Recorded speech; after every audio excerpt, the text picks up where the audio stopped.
حي على الفلاح.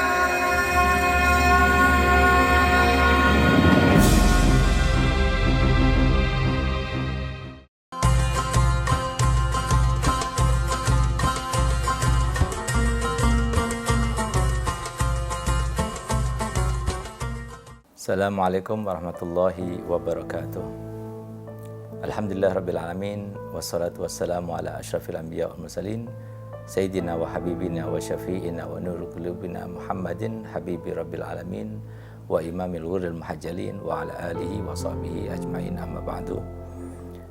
Para pemirsa Front TV yang dimuliakan Allah, alhamdulillah patut kiranya untuk kita menghadurkan puja dan puji syukur kita ke hadirat Allah Subhanahu wa taala, karena pada malam ini adalah awal bulan Ramadan dan ini merupakan bulan-bulan kesempatan.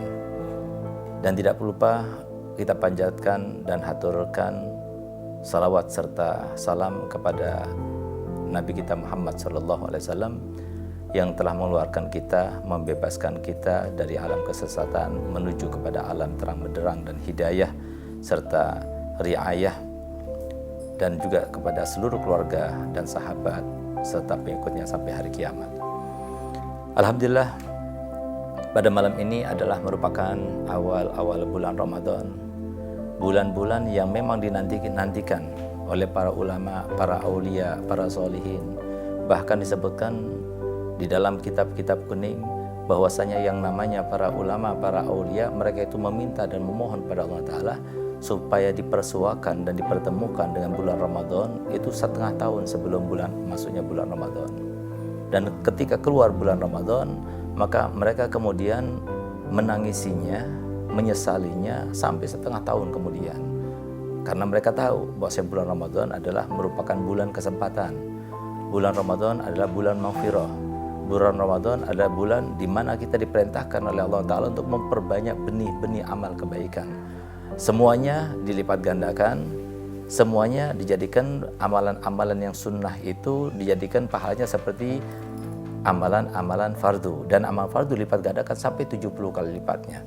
Oleh karenanya alhamdulillah kita sebagai umatnya Nabi Muhammad semuanya dimudahkan, semuanya diringankan, semuanya diistimewakan, semuanya itu berkat Nabi kita Muhammad SAW. Karena para pemirsa yang dimuliakan Allah Ta'ala, kita harus ketahui bahwasanya umat Nabi ini adalah umat-umat yang tersisa. Sisa daripada tingginya badan, sisa daripada kekuatannya badan, sisa daripada pendeknya umur. Bayangkan Nabi SAW bersabda bahwasanya yang namanya Nabi Allah Adam pertama kali diciptakan itu tingginya itu sampai 33 ziro. Berarti kalau dengan hitungan meter itu sampai 60 meter lebih. Lebarnya itu 17 meter setengah. Coba kita lihat sekarang, kita tingginya berapa. Nah, inilah kita ini sisa-sisa daripada tinggi sosok yang sesungguhnya pada zaman Nabi Adam. Yang paling pendek umurnya kita, yang paling pendek posturnya itu adalah umat Nabi Muhammad. Yang paling sedikit amalnya juga umatnya Nabi Muhammad. Tapi alhamdulillah berkat kita mempunyai seorang Nabi, seorang Rasul yang terbaik, maka kita menjadi umat yang terbaik yang pernah ada, yang diciptakan Allah Ta'ala.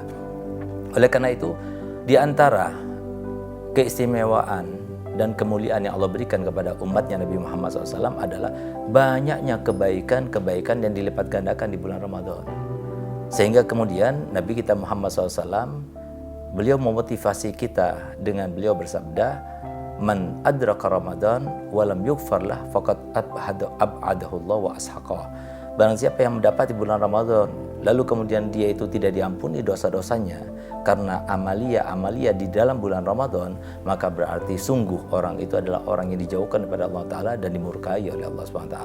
Karena bulan Ramadan bulan yang penuh dengan ibadah, bulan yang penuh dengan kita itu melaksanakan segala macam amal-amal kebajikan, tapi ternyata semua amal-amal kebajikan tersebut dan amal-amal kebaikan dan juga amal-amal ibadah itu tidak menjadikan dosa kita diampunkan. Oleh karena itu, maka Al-Imam Ghazali radhiyallahu anhu warḍah, beliau itu memberikan wasiat kepada kita semuanya supaya ketika kita masuk bulan Ramadan, ketika kita masuk pada hari-hari yang mulia selayaknya hari Arafah, hari Asyura, hari Tasu'a dan sebagainya, dan juga pada malam Jumat, malam-malam dimuliakan, malam 1 Rajab, malam nisfu dan sebagainya, maka hendaknya kita menghindarkan diri daripada 5 sifat yang tidak terpuji. Karena selama manusia itu punya 5 sifat tersebut, maka selama itu pula berarti rahmat Allah akan terhadang darinya. Keberkahannya, anugerahnya, bahkan pahalanya, ridhonya, semuanya akan tercegah daripada orang tersebut. Siapakah 5 sifat itu? Paling tidak pada awal bulan Ramadan ini kita harus membersihkan diri kita semuanya daripada sifat-sifat yang tidak mulia ini, sehingga kita terlepas daripada 5 golongan ini. Yang pertama adalah mereka yang durhaka pada orang tuanya. Apapun yang kita lakukan tidak akan mendapatkan apapun daripada Allah SWT. Pemberian Allah, berkah Allah, rahmat Allah, pahala Allah, ridho Allah, semuanya tidak akan diberikan. Apapun yang kita lakukan daripada kebaikan. Oleh karenanya Nabi SAW memberikan sebuah kabar gembira bagi mereka yang berbakti pada orang tuanya, dan memberikan sebuah peringatan dan ancaman kepada mereka yang durhaka pada orang tuanya. Di mana Nabi SAW bersabda, "Falyamalil baru ma sya'an ya'mal falan yadkhulan nar. Walyamalil aku ma sya'an ya'mal falan yadkhulal jannah." Silahkan lakukan kebaikan apapun, ibadah macam manapun yang dilakukan oleh seorang yang durhaka kepada orang tuanya tidak akan masukkannya dalam surga, dan silahkan lakukan dosa apapun bagi mereka yang berbakti pada orang tuanya tidak akan masukkannya ke dalam neraka. Karena Nabi SAW bersabda di akhir hadisnya, ridullah fi ridul walidain wa sakhatullah fi sakhatil walidain. Keridhaan Allah terletak kepada ridho orang tua, sementara kemurkaan Allah juga terletak kepada kemurkaan orang tua. Kemudian yang kedua adalah istri yang durhaka pada suaminya. Juga apapun yang dilakukannya tidak akan dipandang oleh Allah Ta'ala. Dan di bulan Ramadan ini juga tidak akan mendapatkan apa-apa. Sampai-sampai Imam Ghazali berkata bahwasanya kalau 5 golongan ini masuk keluar 1000 kali bulan Ramadan sekalipun, dia tidak akan mendapatkan apapun juga pada rahmat Allah. Bahkan dikatakan oleh beliau, walaupun dia itu mati di dalam Ka'bah sekalipun, dia juga tidak akan mendapatkan kebaikan apapun juga.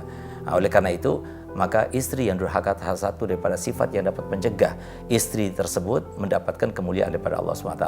Kemudian yang ketiga adalah mereka yang memutuskan tali silaturahmi, kerabat kita, paman kita, misanan kita, keponakan kita, itu semua itu harus disambung. Bahkan Nabi SAW memberikan sebuah kabar gembira bagi mereka yang menyambung kekerabatannya, di mana Nabi SAW man arada an yuwassa'a fi rizqihi wa yutawwala fi umrihi falyasir rahimah. Barang siapa yang mau dipanjangkan umurnya, dimudahkan segala urusannya, dan juga diberkati semua urusannya, maka hendaknya disambung tali silaturahminya. Nah, kemudian yang keempat adalah mereka 2 orang yang sesama muslim tapi tidak tegur sapa, saling membenci. Itu juga sama sekali tidak akan mendapatkan apapun juga. Oleh karenanya Nabi SAW telah bersabda di dalam suatu hadis bahwasanya yang namanya iblis itu sudah tidak mampu lagi menjadikan orang Arab di negeri Arab untuk supaya mereka itu menyembah kepada berhala. Tapi ada pintu yang masih tetap terbuka bagi mereka untuk menjerumuskan orang-orang Arab dan juga kaum muslimin semuanya. Apa itu? Yaitu saling membenci di antara mereka. Oleh karenanya Nabi SAW di dalam suatu hadis beliau bersabda, la yahjurul muslim akhahu fawqa salasin. Tidak aku bolehkan seorang muslim kemudian tidak saling tegur sapa dengan muslim yang lainnya sampai lebih dari 3 hari. Artinya apa? Kalau semua dia itu melakukannya, fa in mata wa dakhalan nar. Kalau semua dia itu melakukan itu, kemudian dia tidak bertobat, lalu dia meninggal, maka meninggal langsung masuk ke dalam neraka, naudzubillah. Sedangkan yang kelima adalah mereka yang mengkonsumsi narkoba, sama sekali tidak akan mendapatkan apapun juga daripada kebaikan-kebaikan Allah. Akhirnya kita mohon pada Allah Ta'ala, semoga di awal bulan Ramadan ini kita termasuk orang-orang yang disingkirkan, dihindarkan daripada 5 sifat tersebut, sehingga kita akan masuk bulan Ramadan dalam keadaan kita mendapatkan ridho Allah, mendapatkan rahmat Allah, mendapatkan barakah Allah, mendapatkan pahala yang banyak daripada Allah, serta keridhaan Allah yang paling besar untuk kita semuanya. Inilah apa yang dapat saya sampaikan. Wabillahi taufiq wa hidayah. Wassalamualaikum warahmatullahi wabarakatuh.